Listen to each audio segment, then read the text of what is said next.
Okay, so tonight we're going to talk about three functions that we are going to be we're certainly going to be using two of them. The require and the revert.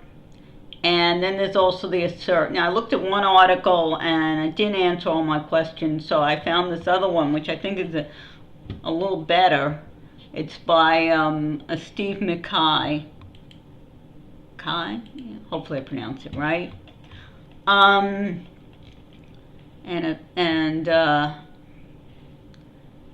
He got this from someone from Consensus Systems. Okay, so this is about error handling and the differences between these three functions. You have assert, which is basically like the assert in a JUnit application where if assert actually goes off, it means you have a bug. It's basically to check for bug type issues.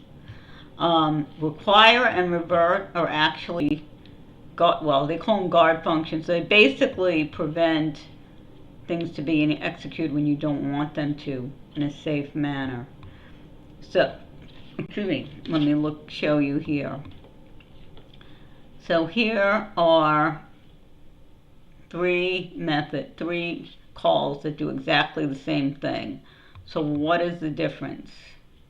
Assert is really the outlier because the way they describe it in this article, assert is when you execute a method in Ethereum, you expend a resource they call gas, and something similar in Theta, where there is a cost to executing a contract method.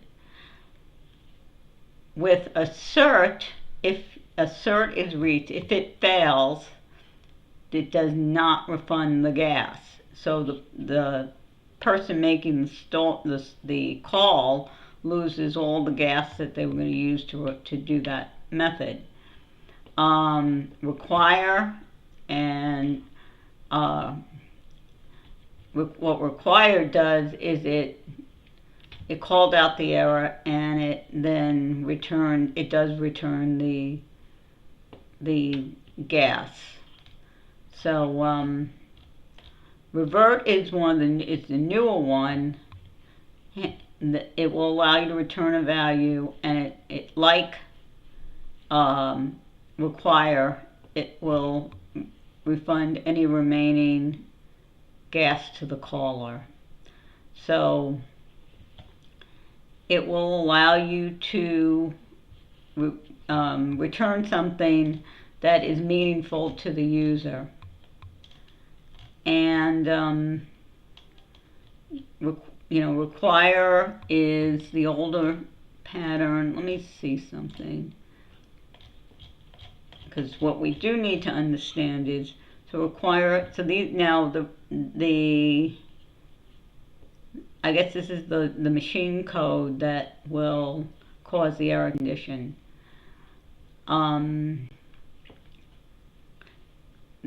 What's going to happen is after the change, it's going to be mapped to the revert function.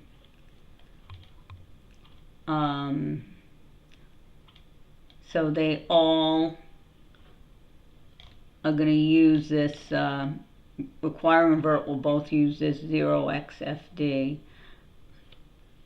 Then an invalid op allow you. Okay, but what I'm wondering.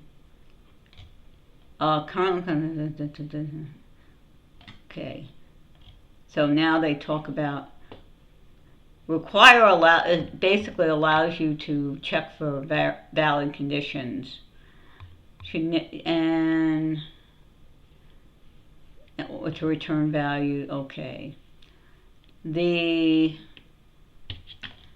properly functioning, as I mentioned before, if it's correct, it should never, ever get to assert. So require is a validation. Revert lets you do more complex logic.